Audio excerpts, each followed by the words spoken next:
Sit back and get ready to have the most fun you ever had with an electronic device. All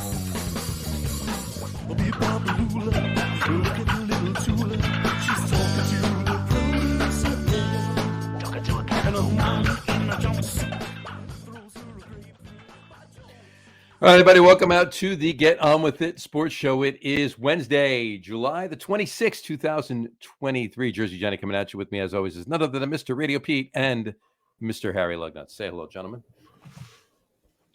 What's up? What's going on this evening? Hello. Our last show of July. Next week's August. No way. The dog days of summer, man. Lazy, hazy, crazy days. This last week feels like it's passed by in 20 minutes. Yeah, pretty much. I think I am officially Long Island is now Florida. In the fact that there's a bunch of people wandering around not knowing where they're going?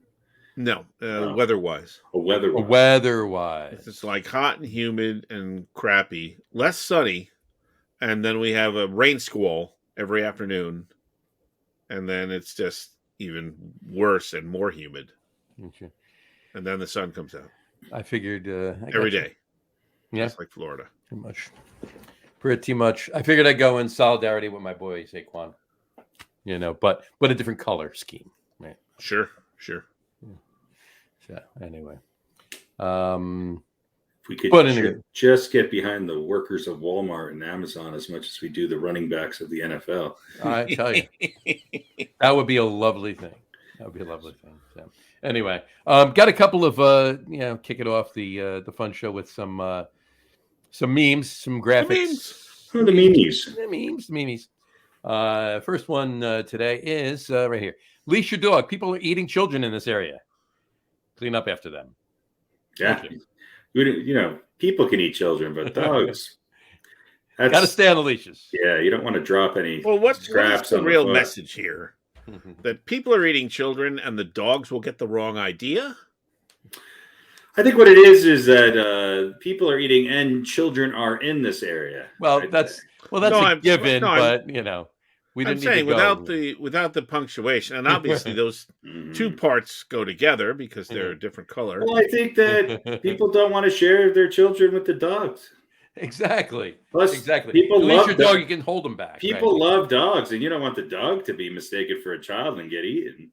Well, that's also another thing. I follow you now. All right. Well, there's that one. Here's another one that I found interesting. Shoplifters will be prostituted. Excellent. As they should be.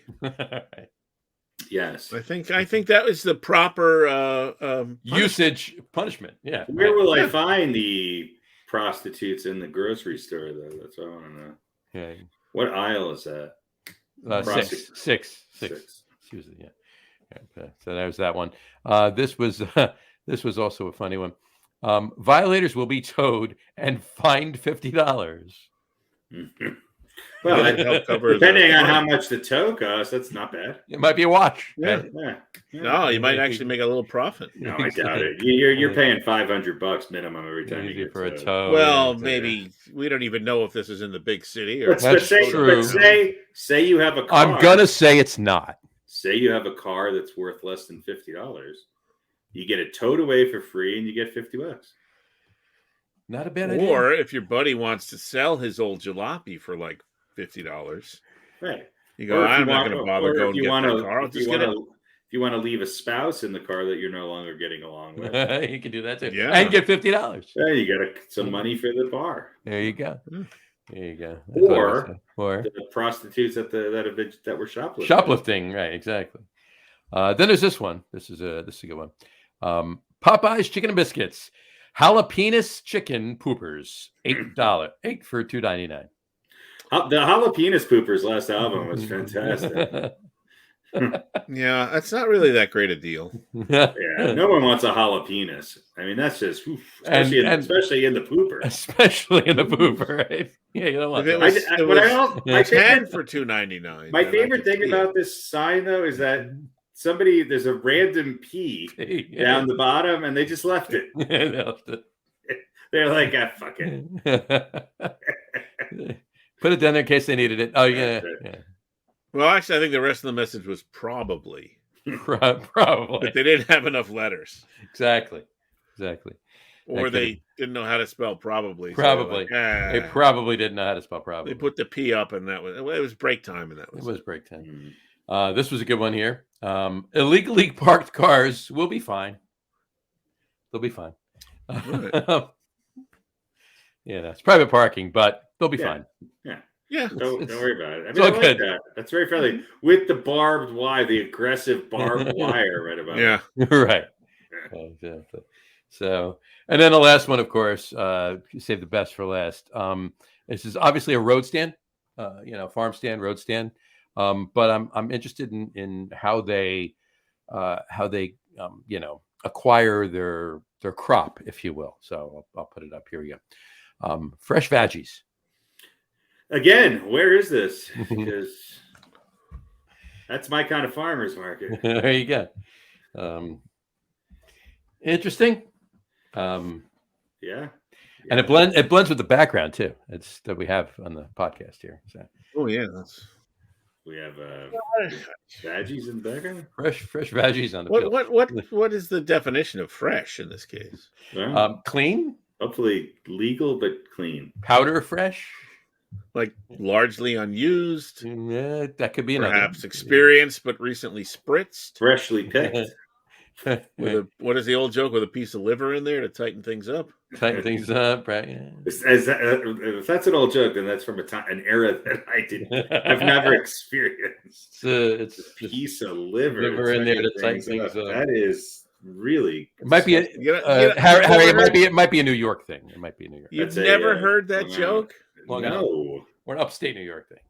Oh my gosh, that's a classic. Put a piece of liver in there to tighten things up. All right. Well, no, that's not the punchline of the joke. But this is wrong. Wrong. It's just wrong. I don't want to get into it. Let's not get into it. Well, you can if there's too much liver in there. Oh God. It's very true. Obviously, if you don't want to get into it, then put some liver there. Right, exactly. That's not fresh. There's no such thing as fresh and liver veg. That go together. They don't work. They don't work. All right. On that note, shall we get into the fun show? What do you think? What do you guys think? I thought every show was. Well, you guys think about it. If you want, at the end of the show, I'll tell you the joke. Sounds like a plan. I don't.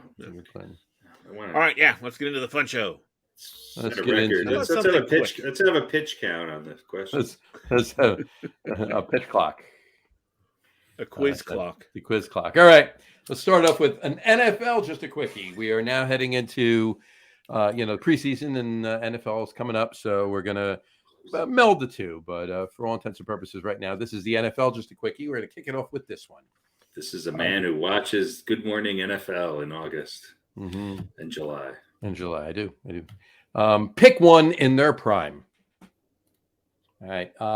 Let's let Harry go first on this one. Pick one in their prime. Mark Bavaro or Rob Gronkowski? Gronkowski. Okay. RadioPete. Man.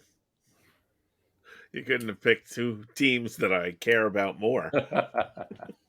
Which one of these opposing tight ends do you hate more? Or less, in your case. Yeah.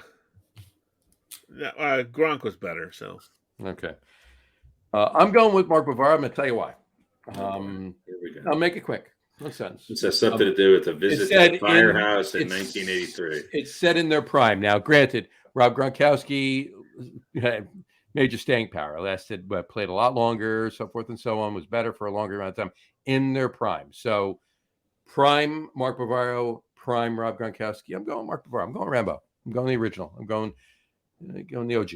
So Bavaro was great, but he was nowhere near Gronkowski's level, both in their prime or not in their prime. Call me an old romantic, but there you go. I mean, I'll take either nowadays. Sure.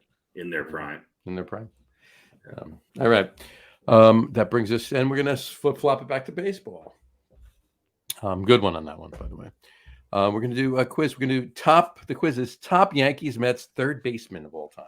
Oh boy. They have to have played for the Yankees and the Mets. Yeah, played Yankees or the Mets. I'm going to give you 3 and 3. I'm going to give you 6 names. You know we the got drill. to pick 4 3 got out to of the stay. 6. I got you. 4 got to stay. 2 got to. All right. So write these down. Write these Fire down. away. We'll remember. Alex Rodriguez. A-Rod. A-Rod. Kicking it off with A-Rod. A-Rod. Number 2. D-Wright. D-Rod. D-Wright. David Wright. David Wright. The right David. Number 3. Number 3 would be Greg Nettles. Greg Nettles. Number 4. Robin Ventura. Ooh. Kind of played for both. Yeah. Not very long for either. 4 years, 5 years for the Mets. Yeah. Yeah. Number 5. The topic of conversation on an old radio show of mine and Pete's. But number 5, Scott Brocious. Oh, the Brocious. Number 6. Scott Brocious. I heard he went yard once. Yeah, number 6. Mm-hmm. And number 6, Hojo. Howard Johnson. So you got Alex Rodriguez, David Wright, Greg Nettles, Robin Ventura, Scott Brocious, and Howard Johnson. Radio Pete, you go first. Kick us off. Well, you kind of have to keep A-Rod. Mm-hmm. He was pretty good. I heard. Well, what are we doing here? Are we just judging their tenure with the Yankees or the Mets? Yankees and the Mets? All right. Well, didn't the Yankees win a World Series with A-Rod? They did. Yeah. Was that the last World Series they've won? Yeah. That would be correct. All right, so we'll keep A-Rod. Mm-hmm. I'm going to keep Nettles because he's one of the few Yankees I ever liked. All right. And he won some championships too, right?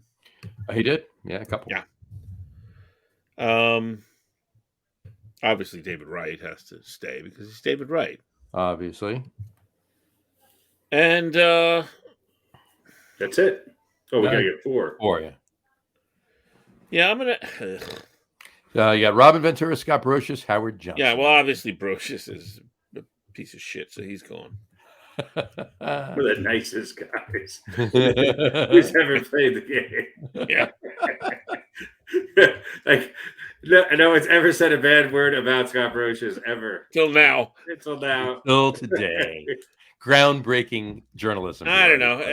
I like Ventura, but I got to go with Hojo.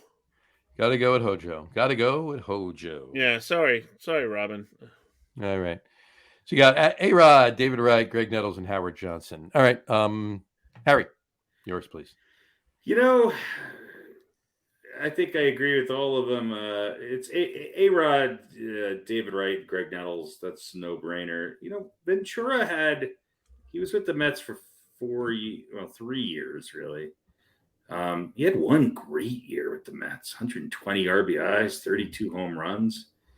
He was part of the greatest infield ever in baseball. Yeah, but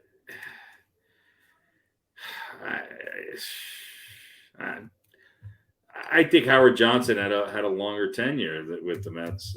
Yeah, he did. Yeah, and I just feel like Hojo meant more to Mets fans. He's more of a Met to me than even though Robin Ventura had the moments and obviously the accolades. Hojo won 2 World Series though. Hojo's been 2-time All-Star, 2-time World Series champion and in the context of the Mets, I'm going to take him. And you know, his best year was just as good as Ventura's best year with the Mets. I mean, yeah.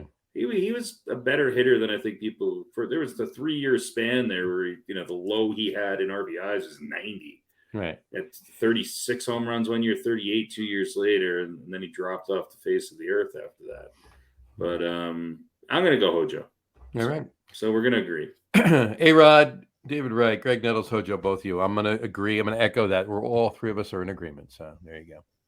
And Scott Brocious was, a big moment guy. He was, he's definitely not a household name, but he is. He had his moments. Well, I mean, I could have went back like for this list. I could have went back. Names like where was I gonna? Oh, geez, hold on. No, it was over here. Brocious won three championships. 2-1-3, yeah. But his numbers were nowhere close. Well, I mean, I could have gone back and just the point I was trying to make is I could have gone back and done names from like the 20s and the 30s with the Yankees and what's his face in the 50s and 60s, but kept it more current, kept it like 70s and newer. So and Nettles and A-Rod are maybe the two most iconic names, at least in, let's call it, semi-modern era of baseball. Yeah, for the Yankees. Cool. There you go. All right. There you go. All right. Let's move on to the NFL question of the week. All right. Flipping it back to NFL. NFL question of the week is as follows. I'm going to actually change that on here too, so I don't screw that up. So NFL question of the week. Who will win this year's Battle of the Meadowlands preseason edition? Because they play twice now. They play in the regular season. The NFC East is playing the AFC East this year. So the Giants and the Jets will play each other twice this year, once in the preseason and once in the regular season. Giants home game both times. What is it, the last preseason game? It's the last preseason game, end of next month. And then usually the team that is not as good, usually the worst team wins that game every year. The one in the preseason. In the preseason. I'm going to go Giants. So you're just going because I don't think the Jets are playing anybody in that game. Right. Yeah, I agree. I think preseason the Giants are going to win. All right. I agree with you. So we're all in agreement with that as well. So, Giants. There we go. All right. Sounds like a plan. We're cooking right along. Look at that. All right. All right. This in what do you guys think so far of these questions?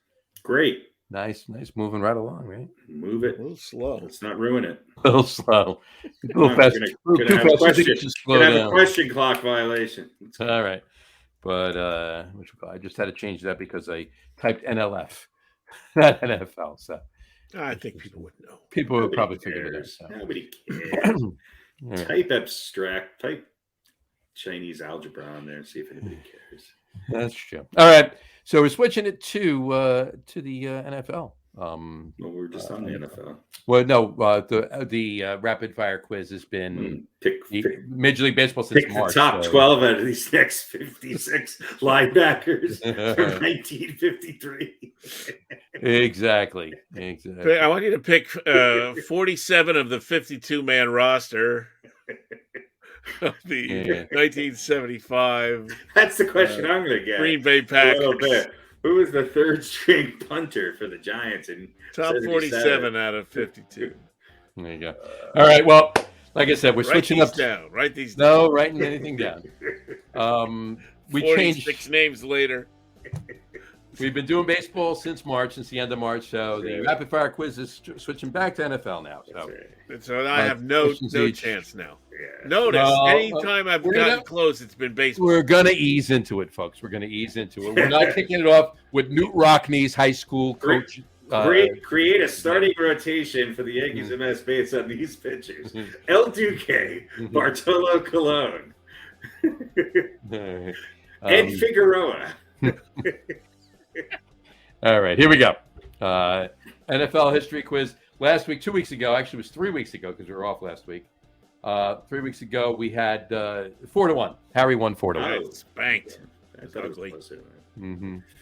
So there you go. So, all right, we're going to kick it off with Pete as usual, as always. Here we go. Pete, you ready for your first question? Oh yeah, let's go. I'm ready. All right, here we go. What's the topic? The NHL? We're pickleball. Top 5 Chuck pickleball moments in history. Here we go. All right, Pete. Question number 1. Ready? Yeah. Here we go. Need you to tell me which Jets wide receiver was the first NFL player ever to reach 10,000 receiving yards. Which Jets wide receiver was the first NFL player ever to reach 10,000 receiving yards? I'll say Maynard. Don Maynard would be correct. Good job there, Pete. You got one. So let's do that. Right. Good night. Thank you, and good night. All right. And he's gone. All right, Pete, question number 2. Ready? Yeah. Which Jets quarterback holds the record for most fumbles in one game?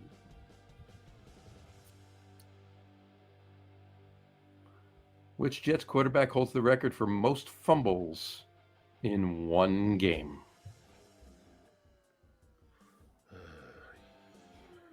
I'll say Chad Pennington. Chad Pennington would be correct. Good job. You got that right. All right. And question number 3.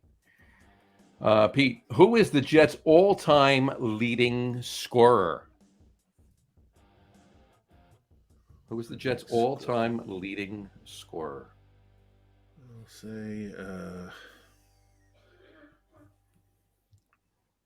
We're talking the New York Jets, right? New York Jets, not the Winnipeg Jets. Right?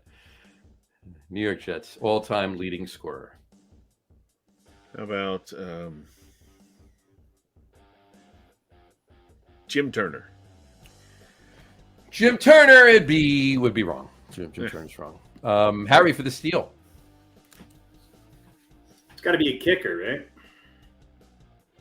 That's what I thought. Who was there? Leahy, Leahy. What was his first? Pat Leahy. Let's try that. Pat Leahy would be correct. 1,470 points over 18 seasons. Pat Leahy. Wow. All right. That's a pretty good career. It is. He played for a long time. He did. 18 years. All right. Switches to Harry now. Harry, you ready for your first question? Yes. All right. Harry, what is the square root of the hypotenuse from Saquon Barkley? Saquon Barkley. Yes. Here we go. Harry, which team defeated the New York Giants in the greatest game ever played?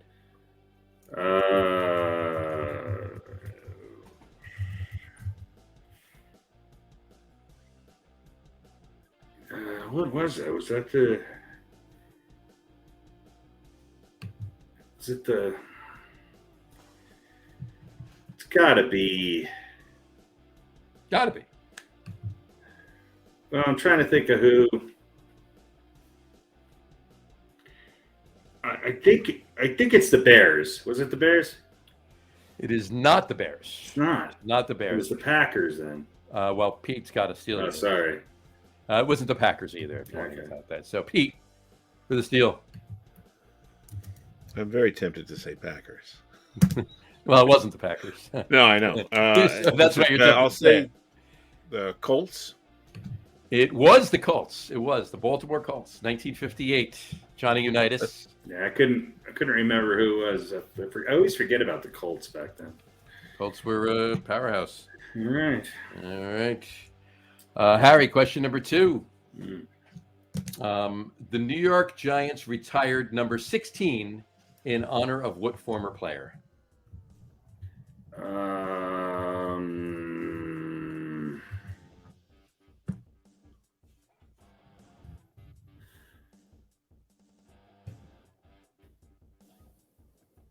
Frank Gifford, right? Frank Gifford is correct. Frank Gifford is correct. So there you go. All right. And Harry, your question number 3. What New York Giants defensive back went on to have a Hall of Fame NFL head coaching career?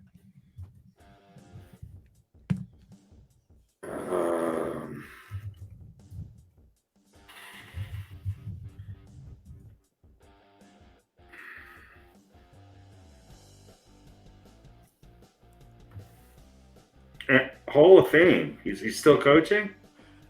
What New York Giants defensive back went on to have a Hall of Fame NFL head coaching career? Is he still coaching? I guess you can't tell me that. If he's, in the Hall of Fame, then he's not still coaching. Well, unless he got in and came out of retirement. Well, that's why I'm asking. Yeah.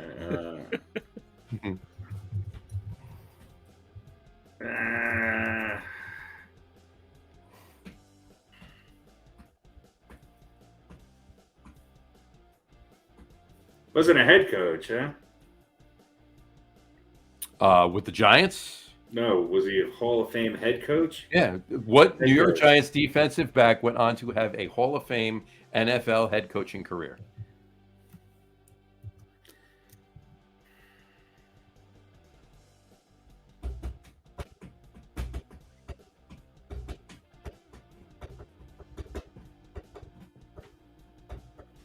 I'm trying to think. I don't know. I'm trying to think of which played.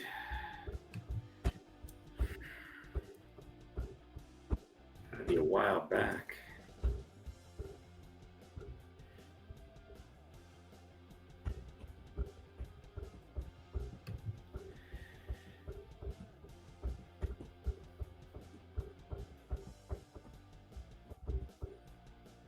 He was a DB. Is that what Correct. you said? That's what I said. Defensive back. Yep. Was it Herm Edwards? It was not Herm Edwards. No, it was not. He's not in the Hall of Fame either, I don't think. No, he's not. Not as a coach.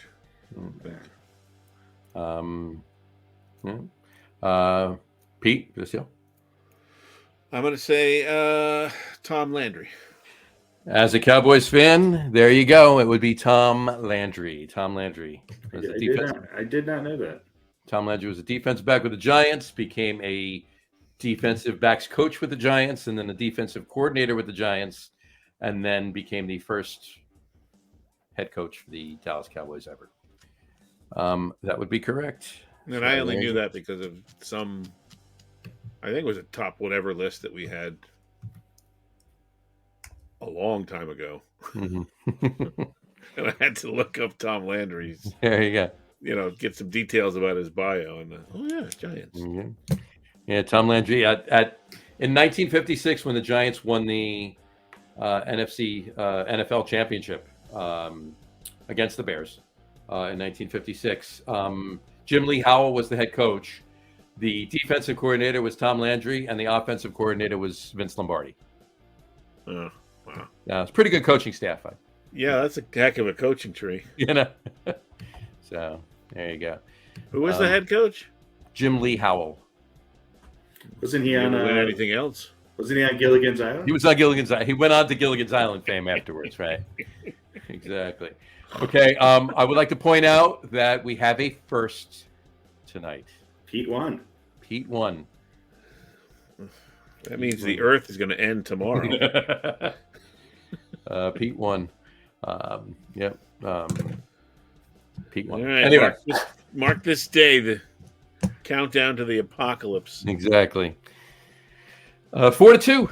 Pete won 4-2. Good job, Pete. All right. And I only got one of my own questions. you got one of your own questions. Yeah.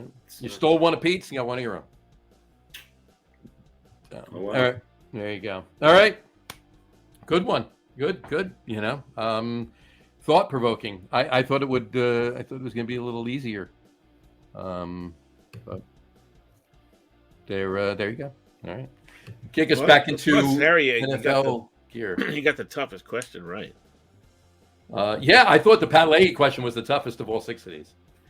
I really did. I thought it was. All right.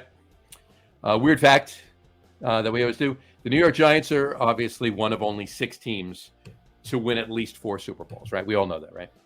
Weird fact is, in all the Super Bowls they played, including the one that they lost, in all of the Super Bowls they played, they trailed at the half. The one that they lost and all 4 that they won, they trailed at the half. Yeah. Weird fact. There you go. Oh, that's weird. Mm-hmm. So there you go. All right. So fade the music. Comeback kids. The comeback kids. There you go. All right. Are we done? You would think, but we have to do some other stuff. Ooh. Oh, some other stuff. All right. And that would be tonight's top 5. Tonight's top 5 is top 5 most important holdouts in NFL history. Top 5 most important holdouts in NFL history. All right, we have them set up, so I'm just going to go through them, and then we'll talk about all of them. All right. Pete's 5 were number 5, Darrelle Revis in 2010. Number 4, John Riggins in 1980. Number 3, Cornelius Bennett in 1987. In number 2, Emmett Smith in 1993, and number 1, Bo Jackson in 1986. What should we call it? I agree with all of them, as did Harry. But Harry also added on Le'Veon Bell, was Harry's number 4. And Harry and I also added on Eric Dickerson in 1985, and again in 1990. He held out twice. Eric Dickerson did. And then I added on, last but not least, John Hanna in 1977. Basically like the first modern day holdout, or ever holdout, really. When John Hanna, and all those guys were, quote unquote alternates. Right. I think probably I probably would have put Hanna on my list.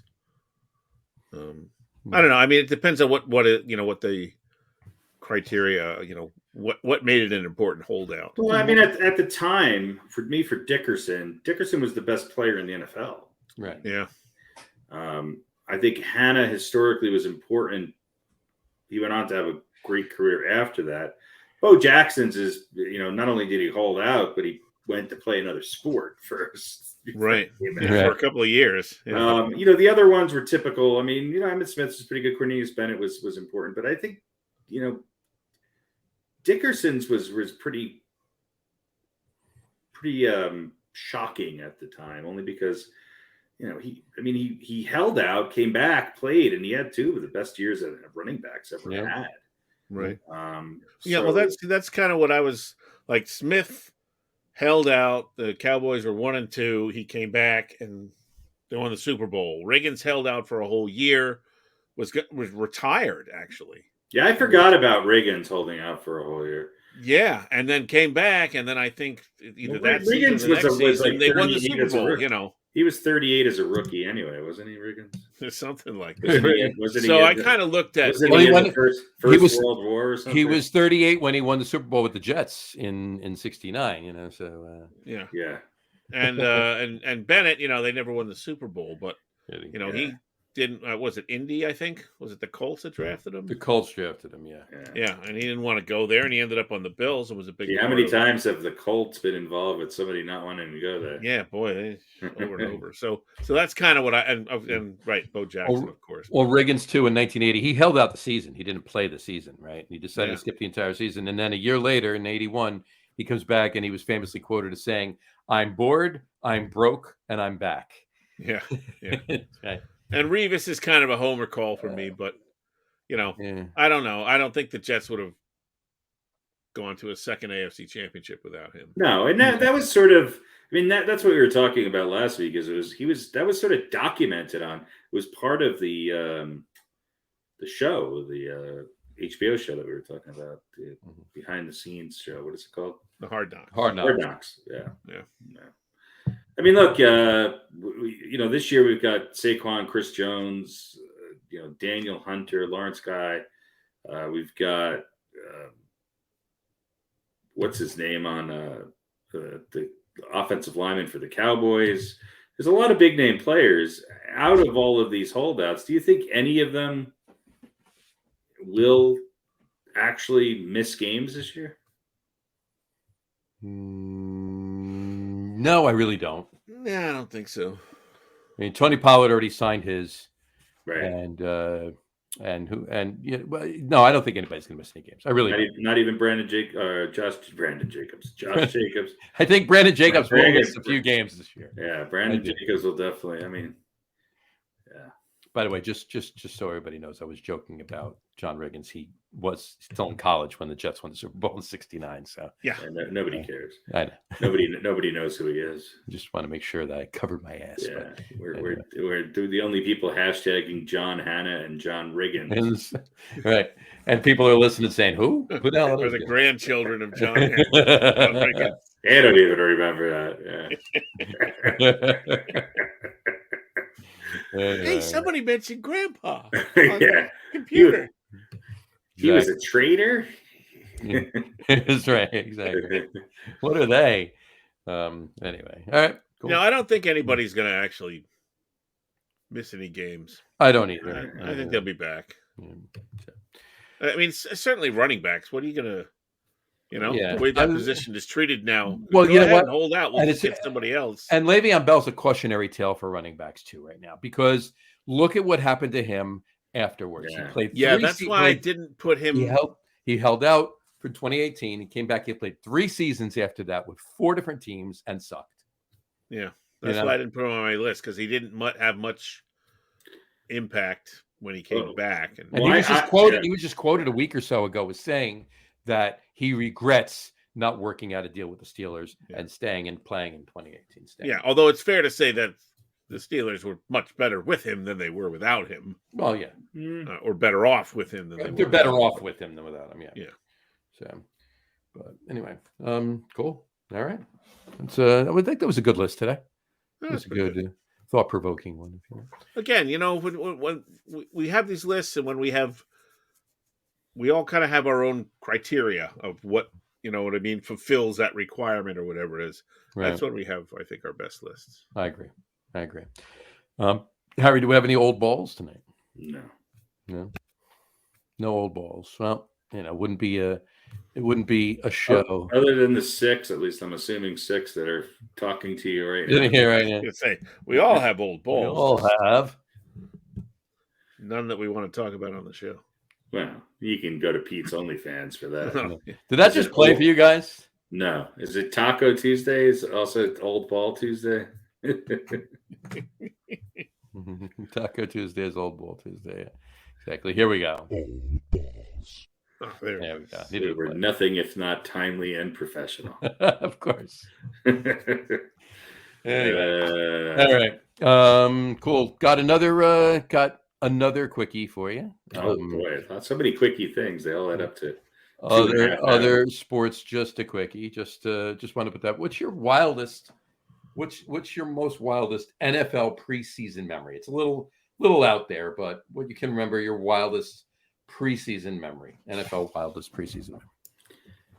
I think I remember going to see the Giants and Jets play, and the Jets were the home team, and I just realized that, wow, there is something different about people from Queens and Long Island. Fair enough. Pete? Preseason experience. Preseason. Yeah, also a Jets and Giants game. And what I remember about it is I don't know exactly what the groups were. I thought maybe they were fraternities, or maybe representing just a bunch of people from a couple of different colleges or something. But one group of young men were Jets fans, and the other group of young men were Giants fans. And throughout the game, they were having chanting contests. Where they would make up chants disparaging the other team, and then all shout them out and try and get the crowd involved and stuff like that. And there you go. So there are some good ones and some we can't repeat on the air. Gotcha. I mean, technically we could, but it was funny because you'd hear one, and then there'd be a call and an answer, and then everybody would go quiet while they were thinking up what they were going to shout next. Right. And then it would come back. I don't remember what happened in the game. I think the Giants won. I don't know. Right. But it was fun to hear very enthusiastic young men. Not that I was. Well, this was a while ago, but I was still not necessarily a young man. So enthusiastic young man showing their support for their teams by shouting ridiculous things in unison. It was fun. It was fun. There you go. All right, mine. Just to throw it out there, I'll say 2 really quick, but mainly the one was I don't remember if it was 2009 or 2010. It was one of the 2 years, and I'm at a preseason game, and might have been 2009 because I think it was the old stadium, but I'm not sure. Either way, I was at a preseason game, and Giants. I'm not sure who they were playing. Could have been the Jets, but there's this rookie that they signed to the practice squad that. He received a kickoff and ran it back, I believe was the play. And he was like lightning, and he moved really well, cut up the field and had a really good return. And I looked at him. I says, you know what? He's either that or it was a pass. He was playing wide receiver because he did both in that game. And either way, I was like, that kid's gonna do a lot of good things with the Giants. And it really happened that year, but the year after that, they signed him, and that would be a kid by the name of Victor Cruz. So that was kind of cool. I thought you were going to say it was Leon Bright. It was Leon Bright, right? Yeah, no. Not so. But Victor Cruz had a couple good years there, didn't he? He did. He had a bunch of good years until he hurt himself, obviously. But definitely a top 10 Giants receiver of all time. I would say so. And then the other one I threw out there was I made a preseason bet in the preseason with my uncle. This is going back to 93, I believe it was. No, I don't believe it was. It was 93. And he said, let's make a bet. He says, what do you think the Giants record's going to be this year? He asked me. And I said, you give me yours first. And he said something like, the Giants are going, 7-9 or something like that. He said, he really doesn't believe in it because they were just coming off of 2 years with Ray Hanley. And obviously it was the first year with Dan Reeves at head coach. And I looked at him and I said this, and this is the honest truth, not making any of this up. This is exactly what happened. It was August. And I looked at him and I said, Giants are going to go 11-5. They're going to miss winning the division by 1 game. They're going to win the wild card game and then lose in the divisional round. Were you 6 years old? In 93, I was 6 years old. Oh, okay. Whatchamacallit. So that's exactly what they did. They went 11-5. Dallas went 12-4 and won the division. Giants won the wild card game and lost to San Francisco. And I literally called it. I looked at him like not too long after that. What's been wrong with you this last couple of years? Then? 2 years ago and 3 years ago it did well, right? But last year you guys blew me away. I was all over the place last year. I wasn't in. No, I'm not saying general picks. Just you're picking where the Giants are going to be.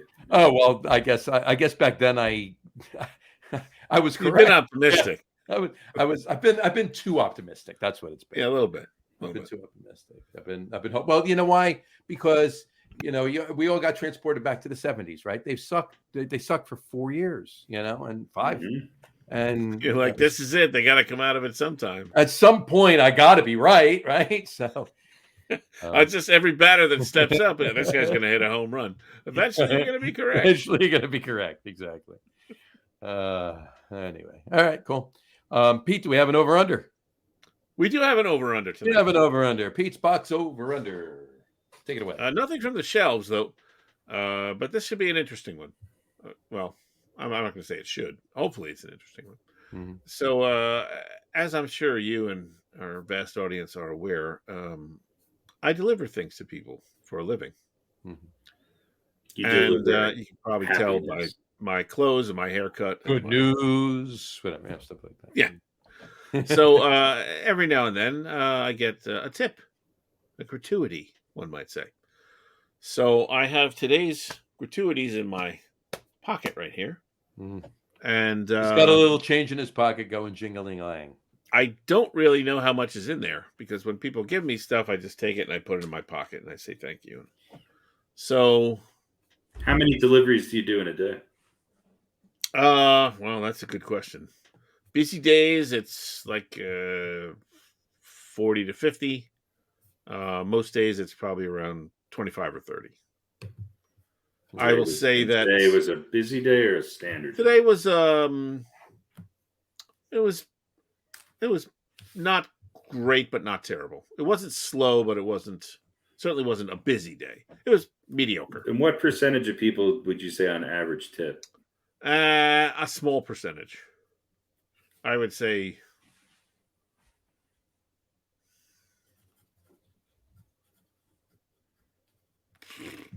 10%. No, I'd say 20%. I'd say 5%. Yeah. Right. Now it depends. Like a day like Valentine's Day when I'm bringing flowers, that's a great day. Mother's Day, those are how about in the summer? Alcohol, delivering alcohol usually is good. Well, you're wearing your short shorts and your low cut shirts these days. I do have the gray shorts, and the V-neck, yes. Yeah. And I also have a blue safety vest, Yes, which some people consider, some people really like. Yeah. sexy. Yeah.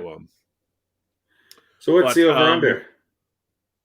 So the over under. So I would say today was an above average day for the number of tips. I'll say that. So I don't want to give too much away. So I'll set the over under at $25.50. $25.50. And again, I'm not sure how much is in there. So I wrote down that you made $30 in tips. $30 in tips. All right. So I wrote down 25 at first, and then I wrote down $30. You can see it right there. All right. And so I'm going to be optimistic. I'm usually wrong at this stuff. I'm going to go over. 20. You're saying 25.50 is the over under? Yeah. That's what Pete said. Well, yeah. Or 20, more than 25. All right. It's an even dollar amount, so 25 and a penny could be the over under as well. So all right, I got you. All right, fair enough. I'm going under. Going under. I'm going under. Whip it out, big boy. All right.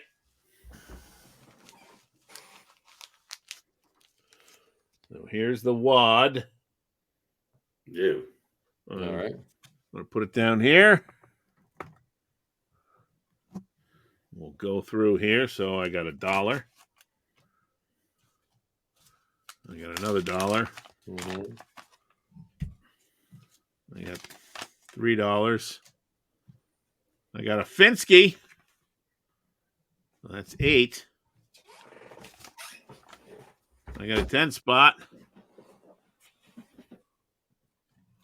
So that's 18. And I got another 10. 28. 28. There you go. Now, I could tell you this. One of these 10s I only got because the guy didn't have any change. One of these 10s I started with.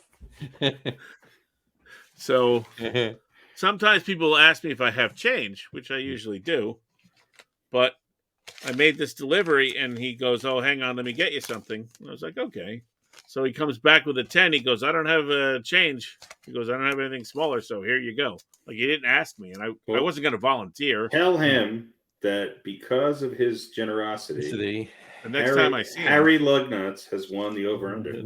Yeah. You should. And just time I see him, I'm gonna let him know. And just there you go. There's his Pete's blue vest right there. I'd give you $10 just for there you go. for leaving the premises. This was Pete. This was the night that we went to the brewery that closed at 8, and we stayed there till 8:30. So, that's right. When you have a safety vest on, nobody's going to kick you out. They're going to kick you out, right? You would be amazed at what you can get away with a safety vest. I know. Yeah. Well, that was a good one. That was good. I enjoyed that. Cool. All right. Anybody have anything else? Yeah, I got a couple things real quick. They won't take very long. Yeah, go for it. So I know I think I would be correct in saying I'm probably the biggest soccer fan amongst the three of us. What soccer? Yeah, at least by a little. So I don't know if you've heard the news, but this Friday, one of the guys that many people consider the GOAT, Lionel Messi, making his debut for Inter Miami in the Major League Soccer. Sure. Lured here. I don't even know how much money he's making, but it's a ton. Inter Miami, by the way, one of the worst teams. I think they are the worst team in Major League Soccer. But Messi is here, and apparently he was out in a supermarket in Miami, and nobody knew who the hell he was. That's pretty funny. Yeah. So, but I'm sure people that go to the game will know. Tickets prices for Inter Miami, again, the worst team in Major League Soccer, are up something like 500% since they announced that he was joining the team about a month ago. So he's agreed to play for 2.5 seasons, which I find interesting. And his deal is valued at upwards of $150 million. Yeah. There you go, Saquon Barkley. And he's, I don't know, 38 or 39 or something like that. Wow. There you go.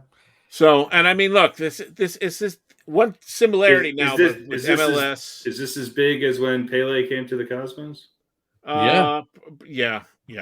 Don't you think I was that's a just good? gonna Messi is definitely a Pele level player right now. Don't you think that's about a good comparison? I mean, historically that was a long time ago. Yeah. Again, people are going to be saying who, right? But yeah, well, right. Well, what I was going to say is that this is definitely that way. One of the similarities between the MLS now and the old NASL. In the old NASL, you had Pele and you had Beckenbauer and Johan Cruyff for the Netherlands. Franz Beckenbauer. Beckenbauer. And, they were all, again, not washed up, but on the back end of their careers, and they all came here, Canalia for the Cosmos and all that. And you have the same thing, right? Giorgio Canalia. 2007 or 2008, Beckham was really one of the first guys who came here. You had his wife, Wayne Rooney, and I heard he can bend. I heard he can bend it. He can. Mickey Rooney played professional. Mickey Rooney, and Zlatan, of course, and now the biggest of them all, Messi. Although Ronaldo has gone to the new Saudi league, so finally he and Messi will. But I imagine they'll probably have some sort of a meeting it. But yeah, the MLS, just like the old NASL, where old European players go to cash in big before they retire. Yeah, there you go. And Beckham's an owner now, so that's true. He which is one of the criticisms that people have of David Beckham, is instead of, his coming here was largely ridiculed at first, but instead of coming and playing and then continuing to try and grow soccer here in the United States, he just came and became an owner. Right. Just another owner, He also played in LA for a while, right? No, he did, right. But after that, he didn't really do much to try and. I mean, soccer remains as it has always been the next great sport here in the United States. Well, but I'm gonna say something which I think has changed. I mean, even New York might have been the right spot for Pele, and LA might have been the best spot for Beckham, but there's probably not a city that has a larger, I'd say, primarily Latin or Hispanic base that would be, and also more of an affluent city that can help support some of these ticket prices. Because I mean, look, Denver has a big soccer stadium that they built. They've had some pretty big international games here, especially some U.S. versus fill in the blank Tottenham, Spurs, Spurs, or whatever the case might be. So there are, New York's obviously still a big city. Don't they have two professional teams in New York? New York and New Jersey. Yeah, let's say the same thing. But I do think Miami, if there's going to be a city that it represents maybe the future, at least the near future of American soccer, I think he probably picked the right place to go. Well, they definitely need to do something. I mean, at least they'll get people there initially, but if they don't do some winning, then that's all going to go out the window. True. We know what happens to professional sports teams in Southern Florida who don't win, or even in the case of the Marlins when they do win a couple of championships. But that was really the ownership that just destroyed. That was what's his name, that jackass that used to own the Marlins. So anyway, he's making $60 million a year. Yeah. Well, listen. Hopefully, he will be the kind of ambassador that we would like, and he will help raise them. I mean, look, MLS started, I think, with 13 teams, and now there's 29 or 30. So it has grown, certainly. But it would be nice if, I don't know, maybe we had some young guys and we've got, listen, there are American born and raised players who are going to play in some of the top teams overseas as well. Yeah. It works both ways. More so the other way, but it does work both ways. Atlanta is the other city that is become a very big MLS audience draw. I mean, they actually have drawn 540,000 people this year in 12 games. So Some of these other teams, are they've branched out into smaller primary cities or some secondary cities. And, you look at the Galaxy in New York, not nearly the draws as some of these other teams are. So, Atlanta is by far the biggest. There you go. And I'm guessing that, and you would think Miami would be good, and Miami's got 181,000 people in 11 games this year, puts them 25th out of 29 teams. So, with Messi coming in, I think that'll change. Terrible. So. Well, I know, but I'm just saying. But their attendance will go up now. But we'll see what. I would imagine they're going to. Actually, I think they announced they're going to sign somebody else. They're going to bring in a couple people that Messi has played with. Guys that he knows, guys he's familiar with. I think they'll bring in a couple of other. I think Franz Beckenbauer should have a return. I agree. Yeah, I agree. Let's see what he can probably do it. Franz Beckenbauer is a Dutch beer, is it not? It is. There should be a drink named Franz Beckenbauer. I think there was a band that came out in the 2000s called Franz Beckenbauer. Yeah, Take Me Out. Well, like I said, we've had a number of aging European stars have come here. Certainly, I would say maybe Beckham, as far as he's 77 years old. He's known popularity around the world. Maybe not as much strictly for soccer, but for other things like his wife and stuff. But I would say Messi and Ronaldo are the two best known soccer players in the world. Yeah, yeah. But I don't know if any of them have really. Again, the league has grown, but we'll see what Messi does as far as whether he just comes and plays and then disappears, or whether he really makes it his mission to improve and increase and grow soccer here in the United States. I hope he does that. We shall see. We shall see. We shall. Anyway, last but not least, remember Larry Nassar? The owner of Nope. Larry Nassar. The gymnastics doctor.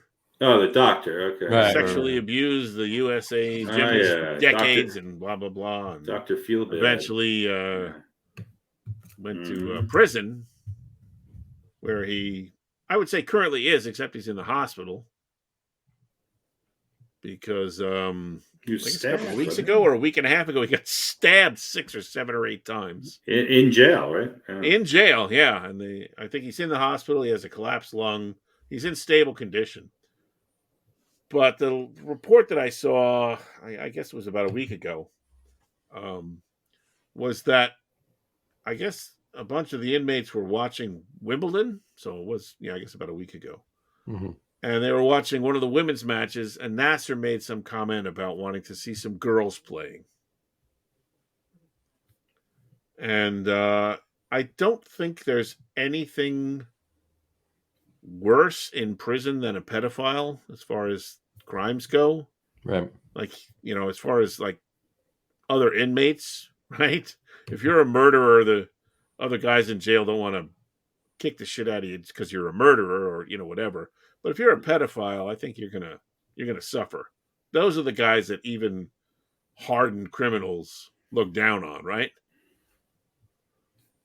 So they didn't take kindly to that, and they stabbed him a bunch of times and collapsed his lung. And unfortunately, he's still alive. So here's hoping he gets better and goes back to jail, and then they can fucking finish the job. There you go. All right. Well, on that happy note. In Pete's stabbing of the week, slightly sports related. That was one-time gymnastics doctor Larry Nassar. That was another meme I had for the beginning of the show, but it was too blurry. It was a billboard. It said "murder." Brought to you by Ray Lewis. It said "murder." It's wrong. That's what it said. Right. A billboard on the side of the road. It said "no murder." Yeah. It's wrong. So. Well, no, because I was just thinking, like, all right, if you're a pedophile and you're already reviled in prison, What could be worse than that? Well, being the doctor for America's gymnastics, right? The gymnastics team, one of the most successful sports entities or endeavors that this country's ever known, right? Right. Female gymnastics, we're the fucking best. And have been forever, with the exception of a couple of years for Russia or whatever. Right. So not only are you a pedophile, but you're anti-American and anti-patriotic, and you're sexually abusing America's gymnasts. Yeah. So I'm surprised that he survived, to be honest. Mm-hmm. Well, we shall see. All right. Any uplifting things before we go? Tune in next week for our top 5 athletic murders. Top 5 scumbags who should be murdered in prison. Well, where will Aaron Hernandez rank on that list? Thomas Hollywood Henderson. Who knows? Darrell Henley. Jimmy Hitchcock. Sam Hurd. Oh, jeez. You don't have to wait till next week. You got him. Jamal Lewis. Anyway. All right. I think there's a bunch. Oh, there's a list here. It's just insane. It's not all murder, but Eric Naposki, first-degree murder. Nate Newton, drug trafficking. Lawrence Phillips, assaults. Lawrence Taylor snorting the 50-yard line for a halftime shot. Alabama Pitts, armed robbery. Joe Prokop, tax evasion. Salim Rashid, food stamp fraud, immigration fraud, 2 counts of school employee engaging in a sex act. That's a joke, by the way. I mean, obviously, just he didn't do that. And I love LT, so that was just humor, is what that was. Well, he definitely snorted a lot of cocaine. But I mean, O.J. Simpson, C.J. Stillman. What did he do? Spellman. I don't know. Nothing, obviously. You got Michael Vick. Yeah, I mean, Kellen Winslow II was 14 years in jail. Yeah. You forget about some of these. I mean, that could be an interesting, list of professional sports people convicted of crimes. Top 10. I don't know if I want to do it as a top 10 list. Maybe we'll just do it as a separate show one day. Everybody pick your top 5. It's our top 5 list with 19 entries. Yeah, but what equates to top 5? Like what they did, how they did it, how long they were in jail for, how famous they were, how good a player they were. Yeah. There's a lot of factors. That's what'll make it a good list. I mean, did you die in prison? That's there's not very many of those. No. Yeah. Did any of your victims die? That's right. All right, let's stop this. All right. That's what we call the I'm fun trying show, to find folks. something to uplift, and you keep talking about it. Well, here's something uplifting. Well, listen. Megan Rapinoe has decided to play in the one last Game tournament here, I guess, and World Cup. Yeah, the World Cup. So it's going to be her last one. She's going to do a one-on-one against Messi. Yeah. Well, look, if you talk about people who have impacted soccer, she's right at the top of the list. Yeah. And, you can say what you want about her. I admire her greatly.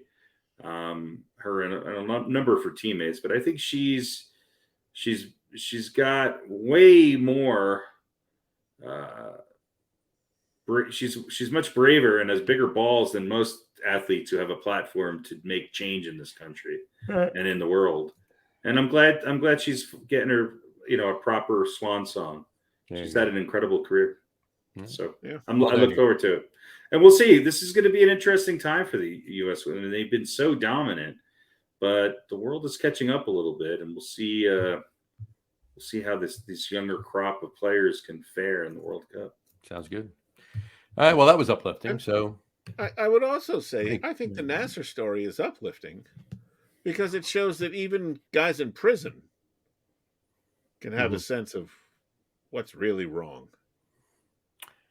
I gotcha. I see where you're going. You know what I mean? Fair enough. All right. Well, there you go. All right. Sounds good. All right, folks. On that note, we will wrap the show up for today.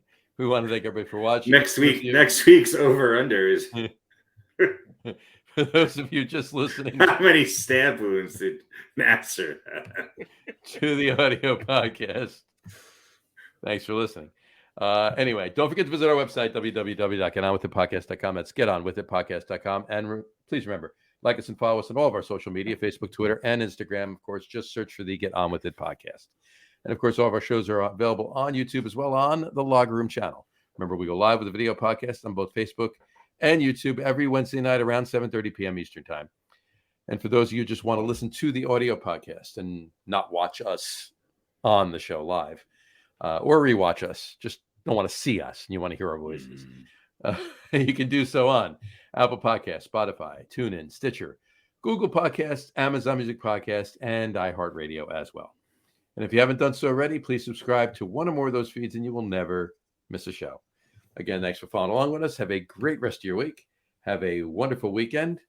Don't forget what's the top 10 next week? What's the over-under next week? Over-under is going to involve stab wounds, and our top 10 next week is top 10 convicted athletes There you go. of all time. Yeah. Over-under is how many holes does Larry Nasser have in his body? How many unnatural and knife made. both natural and man-made. Natural and knife made, yeah. Man-made. I thought you were going to say natural and man-made. Man-made.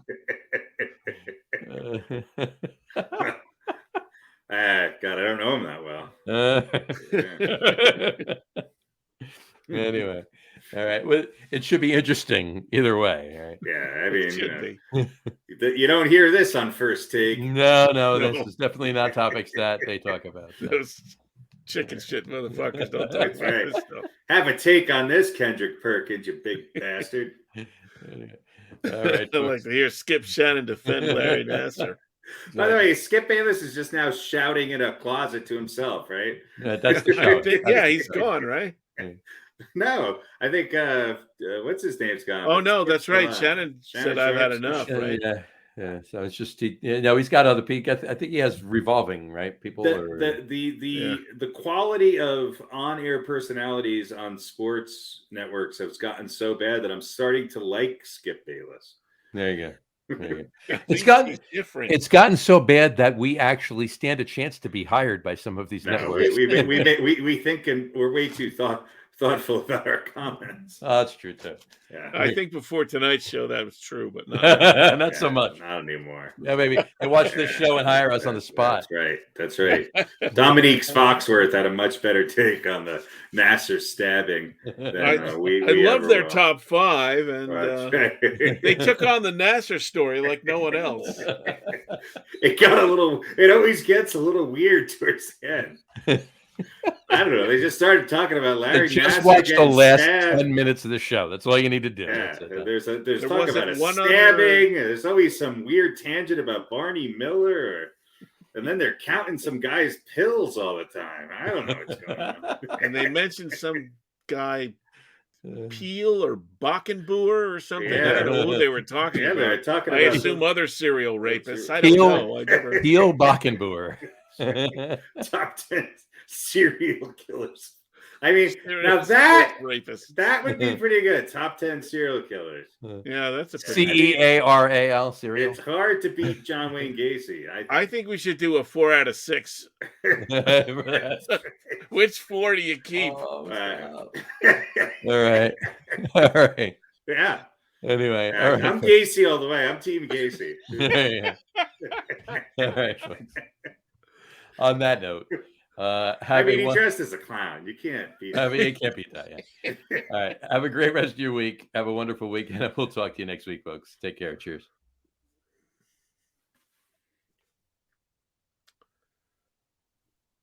Bye, everybody. There you go.